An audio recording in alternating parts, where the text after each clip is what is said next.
नमस्कार. महाराष्ट्र टाइम्समध्ये आपल्या सर्वांचं स्वागत आहे. सध्या आपण बघायला गेलं तर स्थानिक स्वराज्य संस्थांच्या निवडणुकीवरून महाराष्ट्रात वातावरण तापलेलं पाहायला मिळतंय. अहिल्यानगर स्थानिक स्वराज्य संस्था मतदारसंघ फार चर्चेत असलेला मतदारसंघ आहे.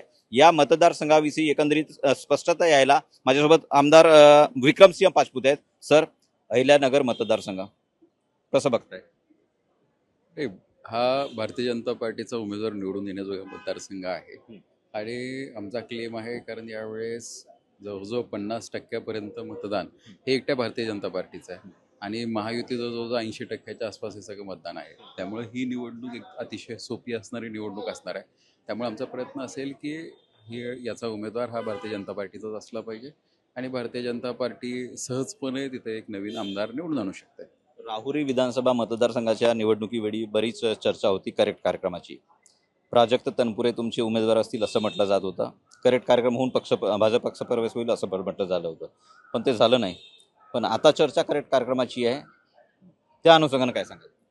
ते बघा, करेक्ट कार्यक्रमपेक्षा अहिल्यानगरने पूर्वीचा जो अहमदनगर आणि आत्ताचा अहिल्यानगरने कायम या राज्याला राजकीय दिशा दिलेली आहे आणि जे राजकारण नगरमध्ये होतं ते राज्यालाही कळत नाही आणि या पार्श्वभूमीवर नक्कीच येणाऱ्या काळामध्ये जसं मगाशी म्हणालो, उमेदवार हा भारतीय जनता पार्टीचाच असेल. ही जागा भारतीय जनता पार्टीचीच हक्काची जागा असणार आहे. ठीक आहे, 1-2 दिवसामध्ये जागा वाटप सगळं स्पष्ट होऊन जाईल आणि जागा वाटप झाल्यानंतर याच्यावर योग्य ती चर्चा केली जाईल.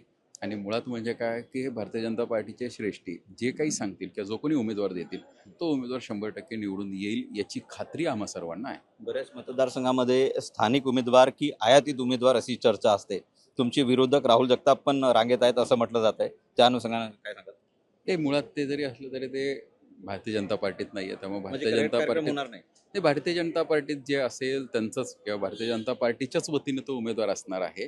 त्यामुळे मुळात काय आहे की सांगायचं झालं तर आत्ताच्या परिस्थितीला मगाशी जसं म्हणलं ही महायुतीची जागा आहे आणि महायुतीचं जागा वाटपच झालेलं नाही आहे. त्यामुळे त्याची चर्चा करण्यात काय अर्थ नाही.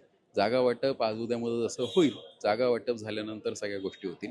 करेक्ट कार्यक्रम हा काही आमच्या जिल्ह्याचा शब्द नाही आहे आणि जिल्ह्यात कधी काही झालेलं नाही आहे. जिल्ह्यामध्ये जे पक्षाकडनं ठरेल तेच अंतिम असेल.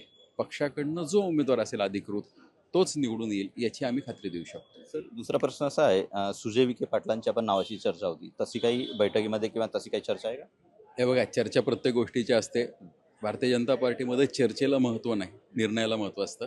निर्णय जो काही होईल तो निर्णय अंतिम असेल आणि त्याची अंमलबजावणी स्थानिक सगळे लोकप्रतिनिधी करतील याची मला खात्री आहे. तुम्ही एक विषय सातत्यानं मांडत होतात, विधानसभेमध्ये प्रश्न घेतला होता ॲनालॉग चीज संदर्भात.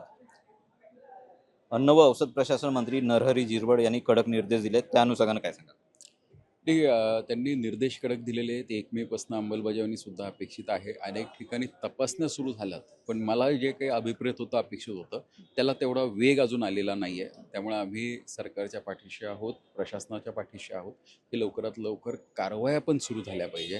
काय असतं की कागदावरती सगळ्या नोटिसेस, आता कारणे दाखवा नोटिसेस वगैरे बऱ्याचशा रेस्टॉरंट्सला दिले गेलेले आहेत ज्यांच्या मेनू कार्ड्समध्ये आजही पनीर किंवा अनलॉग चीजचा उल्लेख नाही. पण माझं असं मत आहे की आता ती वेळ गेलेली आहे. आपण खूपसा वेळ या रेस्टॉरंट्सला दिलेला आहे, या आस्थापनांना दिलेला आहे. आता धडक कारवाईची गरज आहे आणि आता नवीन जे कमिशनर आहेत, आयुक्त, आता नुकती त्यांची बदली झाली आणि कालच ज्यांनी चार्ज घेतला आहे तुकाराम मुंडेंकडनं संपूर्ण राज्याची खूप मोठी अपेक्षा आहे की ते नक्कीच धडक कारवाया ज्यासाठी ते प्रसिद्ध आहेत तर त्या धडक कारवाया करतील आणि ज्या आस्थापना आज पनीरच्या नावाखाली अॅनालॉग चीज किंवा आर्टिफिशियल पनीर विकतात त्यांच्यावरती तात्काळ कारवाया होतील अशी अपेक्षा नक्कीच माझ्यासहित संपूर्ण राज्याची आहे. आज महाविकास आघाडीमार्फत नाशिक जिल्ह्यामध्ये कांदा दर प्रश्नावरतून एकंदरीतच विरोधक आक्रमक झाले पाहायला मिळाले. विशेषतः टार्गेटवरती मुख्यमंत्री देवेंद्र फडणवीस होते. 24 रुपये प्रति किलोची मागणी केली आहे विरोधकांनी, कांदा दर मिळावा असा. हे मुळात काय आहे की अपेक्षा मागणी करणं याच्यापेक्षा प्राप्त परिस्थिती काय आहे. कांद्याचं उत्पन्न सुद्धा वाढलेलं आहे. यावेळेस कांद्याचं उत्पन्न चांगल्यापैकी वाढल्यामुळे हा परिणाम झाला आहे आणि सगळ्यात महत्त्वाचं काय होतं की सध्याची जी राजकीय म्हणजे आंतरराष्ट्रीय पातळीवरची जी काही परिस्थिती आहे, राजकीय आणि भौगोलिक परिस्थिती, त्याच्यामुळे कांदा निर्यातीलाही मर्यादा येत आहेत. त्यामुळे कांद्याचे दर वाढवून देण्याच्या दृष्टिकोनातून राज्य सरकार सातत्याने प्रयत्न करतं आहे. 12 रुपये 85 पैसे दर होता तो आता 15 रुपयाच्या वरती घेऊन जायचा राज्य सरकारचा प्रयत्न आहे. आणि येणाऱ्या काळामध्ये जसं जसं शक्य होईल, कारण शेवटी काय नुसतं जाहीर करून चालत नाही, त्याची अंमलबजावणी सुद्धा करणं गरजेचं असतं. त्यामुळे सरकारची आता मला जी काही माहिती मिळाली आहे त्यानुसार राज्यस्तरावरती तर बैठका झाल्या, राज्यस्तरावर निर्णय झाले, पण केंद्र स्तरावरती सुद्धा पुढच्या 1-2 दिवसामध्ये आढावा होणार आहे.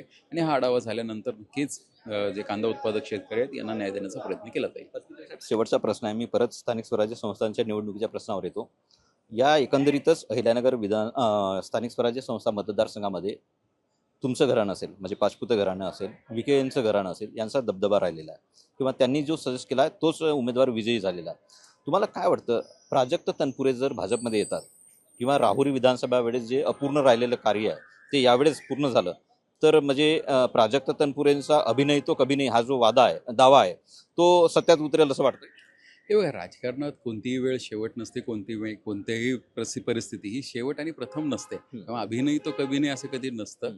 आणि मुळात मगाशीही मी सांगितलं की आमच्याकडे उमेदवारी स्थानिक नेतृत्व ठरवत नाही, उमेदवारी ही आमच्याकडे पक्ष आणि पक्षश्रेष्ठ ठरवतात आणि त्याचा सगळा विचार केला जातो. शेवटी उमेदवारी कोणाला मिळणार याचा अधिकार मला बोलायचा नाही आहे, त्यामुळे मी त्याच्यावरती काही जास्त भाष्य करू इच्छित नाही. पण मुळात जो कोणी उमेदवार असेल, मग जो कोणी पक्ष योग्य उमेदवार वाटेल पक्षाला, त्याने दृष्टिकोनातून प्रयत्न राहील. आता कालच्या तुम्ही जर पाहिलं, काल ज्या जागा भरल्या गेल्या त्या परिषदेमध्ये त्यात खूप अनपेक्षित नावं आली होती. म्हणजे भारतीय जनता पार्टीचं धक्कातंत्र असतं, नावं अनपेक्षित असतात, कधी चर्चेच्या पलीकडची सुद्धा नावं येत असतात. आणि मग नवीन जर चर्चेतली कोणती नावं, चर्चेच्या व्यतिरिक्त कोणती नावं आली तर त्याचं आश्चर्य कोणी बाळगू नये. त्यामुळे काही होऊ शकतं, इथं निर्णय धक्कातंत्र अंमलात येईल हे 100% राहणारच धक्कातंत्र. तर हे होते आमदार विक्रमसिंह पाचपुते. मी कुमार टेंबरे, महाराष्ट्र टाइम्स ऑनलाईन, मुंबई.